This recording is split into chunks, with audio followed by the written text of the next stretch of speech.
ፊታችንን ስናየው ጆሮአችን ቁጥሩ ብቻ አይደለም ሁለት አሁን በአይምሮአችን መሃል ነው ያለው በአይምሮአችን መሃል ነው ጆሮአችን ዳርና ዳር ነው አፋችንን ብታየው ከጆሮአችን ዝቅ ብሎ ነው የተፈጠረው ጆሮአችን አይዘጋም ሁሌ ክፍት ነው አፋችን በጣም ብዙ በር አለው ማለት ጥርስ ይዘጋዋል ከንፈሮች ይዘጉታል ከምቢካሎች ይዘጋዋል አፍ የተፈጠረው ሲፈለግ ሊከፈት ብዙ ጊዜ ግን ተዘግቶ እንዲቆይ ነው ጆሮ ግን መዘጋት የለበትም ብቻ ሳይሆን እንደ አይናችን በአንድ አቅጣጫ አይደለም ጆሮአችን ያለው በሁለት አቅጣጫ ነው ከግራም ከቀኝም ማዳመጥ አለበት ያዲስ መስማት አለ የሰማኸው ግን ወደ ምን መግባት አለበት ወደ አይምሮ ገብቶ ፕሮሰስድ መሆን አለበት እንግዲህ ይሄ ከሞላ በኋላ ነው እንግዲህ ወደዚህ ወርዶ መወራት ያለበት እዚህ ውስጥ ምንም ከሌለ የምታወራው ነገር ብዙ አይጠቅምም ከዚህ ምን ባለው ሁለት ጆሮና አንድ አፍ የተሰጠን ብዙ እንድናዳምጥ ነው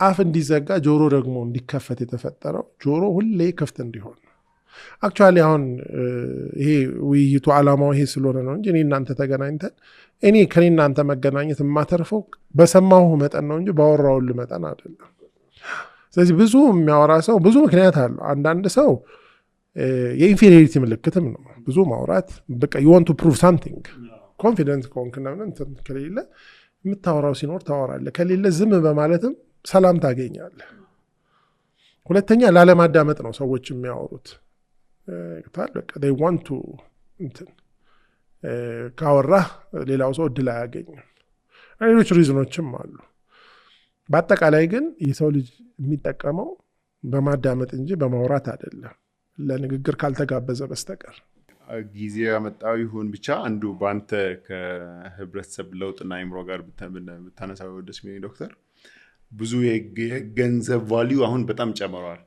ሰው ያው ገንዘብ በጣም ጠቃሚ ነገር ነው ኦልሞስት አብዛኛው ነገር በአለም ላይ በገንዘብ የምትገዛው ነገር ብዙ ነው እና የሆነ ቫልዩም ሪፕሬዘንት ያደርጋል ግን አይ ቲንክ ቅደም ተከተሉ ግን የሁሉ መጀመሪያ ገንዘብ ሲሆን ግን አይ ቲንክ የሆነ ነገር አለና ገንዘብ በብዙ ነገር ፕራዮሪቲ ያገኘ የሁሉም ነገር መፍቻ እና የብዙ ነገር ጭቅጭቅ ምክንያት የሆነ ትራንስፎርም ያደርጋ ያለ ይመስለኛልና ያንን ኦብዘርቭ አድርገሃል ወይ ካረክም ይሄ ኢኮኖሚክ ትራንዚሽን ነው የሚያመጣው ኢንፍሌሽን ነው የሚያመጣው ወይስ የሆነ ሌላ ነገር ነው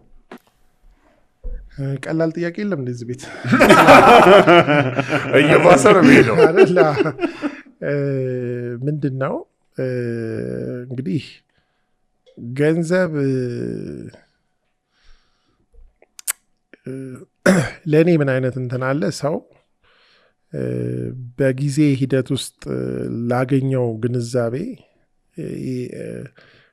የሚያገኘው ቫልዩ ነው ገንዘብ ይባል እያንዳንዱ ገንዘብ ጀርባ ያባከንከው ጊዜና ኮንትሪቢዩት ያደረከው ግንዛቤ ያስፈልጋል ኤኒቲንግ ይሄንን ሂደት የጊዜ ሂደትና የግንዛቤ ወይም ደግሞ ቫልዩ አድ ባላረክበት ሁኔታ የምታገኘው ገንዘብ ያንተ ሊሆን አይችልም በትክክለኛ እርን አላረከውም እንግዲህ እርን ማድረግ አንድም ሂደት ነው ሁለትም ደግሞ ጥረት ነው ሂደትና ጥረት ውስጥ ገንዘብ ሲገኝ ገንዘቡ ያንተ ነው ገንዘቡን አፕሪሺየት ታደርገዋለህ ቫልዩን ታውቀዋለህ ስንት እንደሆነ ሰዎች ሂደትና ጥረት ባላረጉበት ሁኔታ ወይም ደግሞ ፕላስ የእውቀትን ልጨምርበት ይችላል ጥረት ውስጥ ባላረጉበት ሁኔታ የሚያገኙትን ገንዘብ አንደኛ ቫልዩን አያውቁትም ሁለተኛ በቂና ይሁን አይሁንም አያውቁትም አፕሪሺየት ሊያረጉት አይችሉም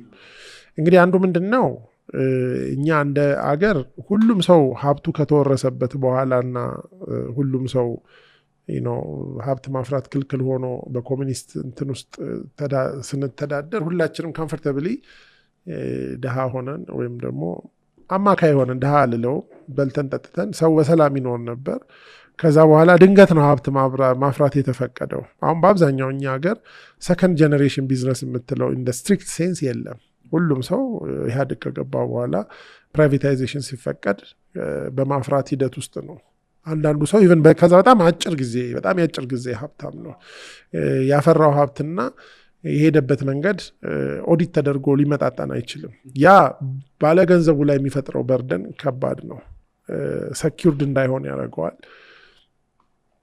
ለገንዘብ ያለውን ቫልዩ በጣም ዲስቶርት ያደርገዋል።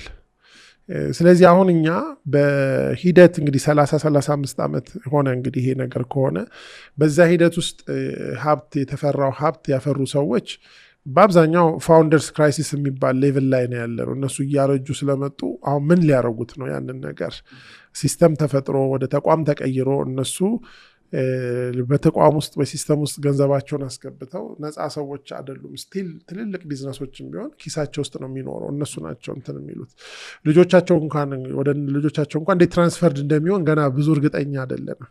ከዛ በላይ ደግሞ በጣም ከ10 እና ከ15 ዓመት በላይ ደግሞ እድሜ የሌላቸው በጣም ትልልቅ ሀብቶች ብዙ ሰዎች እጅ ውስጥ አሉ። እነዚህ ሀብቶች እንዴት ነው የሚሆኑት? ከዚህ የተነሳ ኦቨርታይም ምን አይነት ነገር ውስጥ ጀምረናል? በሂደትና በጥረት ማግኘት ሞኝነት ነው አደለ? ሂደትን በአቋራጭ ጥረትን ደግሞ በብልጠት በመተካት ብዙ ሰዎች አሁን በሚገርም ሁኔታ ኮረፕሽን አሳፋሪ ነገር ሳይሆን በጣም አጓጊ ነገር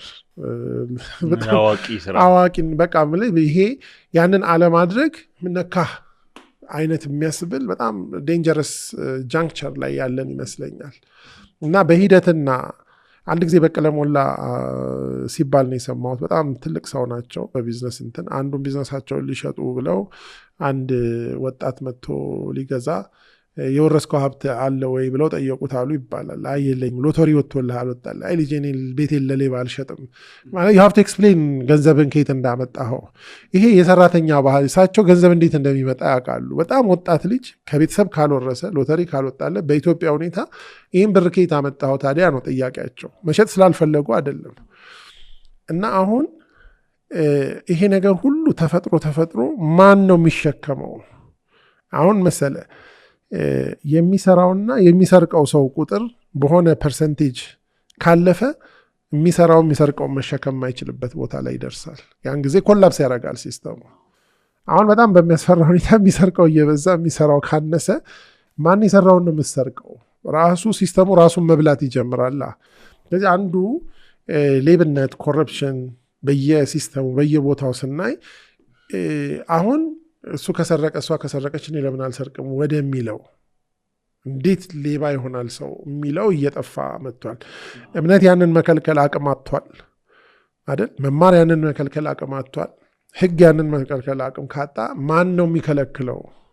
አክቹዋሊ ሰው ያንን ለማድረግ ወረፋ እየጠበቀ ከሆነ ኢትስ ሪሊ ዴንጀረስ ነው። ስለዚህ የጋራ ህሊናችን እንደገና ከተኛበት ካልነቃ፣ የግል ህሊናችን ካልነቃ ህሊናን መንከባከብና ማሳደግ ደግሞ ኃላፊነት ያለባቸው ወላጆች፣ ትምህርት ቤቶች፣ የእምነት ተቋማት እና የሞራል ተቋማት በአጠቃላይ ይህንን እንደ ቀውስ ካላዩት አንዱ ኩላሊቱ ፌል ያደረገ ሰው ዳያሊሲስ ካላገኘ ይሞታል። አንድ ህሊናው ፌል ያደረገ ሰውም ይሁን ማህበረሰብ ደግሞ ያ ነገር እንደ ኢመርጀንሲ መታየት አለበት። ስለዚህ ነው አሁን የምናየው የሀብት አፈጣጠራችን ራሱ ስፒዱና ሜካኒዝሙ ብዙ ችግር አለው። በተለይ ደግሞ ከጊዜ ወደ ጊዜ እየባሰ ነው የመጣው እና ይሄን ነገር አልቲሜትሊ ሁላችንም በጋራ የምንኖርበትና ፌር በሆነ ፊልድ ላይ እና ሲስተም ላይ የምንሰራው ሜዳ ላይ ነው በሰላም መኖር በደስታ መኖር የምንችለው። እና የቆምክበት መሬት የሚያንሸራትት ከሆነ መቆም የሚባለው ነገር እኮ ሚኒንግ የለውም። ሁሉም ሰው ነው የሚወድቀው። እና ይሄን ነገር ነው እንግዲህ የምታየው። እና ሪሊ አልቲሜትሊ ማህበረሰብ በህግ ላይ ሳይሆን በህሊና ላይ ነው የሚቆመው። ምክንያቱም ህጉ ያለ ህሊና አይሰራም። ዞሮ የጋራ ህሊና ማለት የምንግባባበት ከዚህ አይታለፈም የምንለው ነውር የምንለው ያለል ህግ የምንለው ያልተጻፈ ህገ ልቦና እንደሚባለው እሱ ያስፈልጋል። ከዛ በላይ ግን ህሊና ያስፈልጋል። ያንን ምንድነው አንዱ ችግሩ? ኮረፕሽን ሰነፍ ያደርጋል። ሃርድ ወርኪንግ እኮ ገንዘቡ አይደለም የሚጠቅም፣ ጎበዝ መሆን ነው የሚጠቅም። የትም ሄደ መኖር ትችላለህ። አሁን ለምሳሌ መስልህን ኤክሰርሳይዝ ማድረግ የሚጠቅም ኤክሰርሳይዙ የሚሰጥ ደስታ አይደለም። መስልህ ይኖርሃል። ኤክሰርሳይዝ በተውክ ቁጥር መስልህን ሉዝ ታደርጋለህ። አሁን እኛ ገንዘቡ መጥቶ ገንዘቡን ማስተዳደር የሚችል ህሊናና የሞራል አቅም ከሌለን ገንዘቡ እኮ ዴንጀረስ ነገር ነው። እና እንግዲህ ይህን እንደ ማህበረሰብ በጣም በሰፊው ልናወራው ልንነጋገርበት ኮንሰርንድ ሆነን የማንም አይደለም የሁላችንም እጣ ፋንታ የሚወስን ነገር ነው ብዬ አስባለሁ።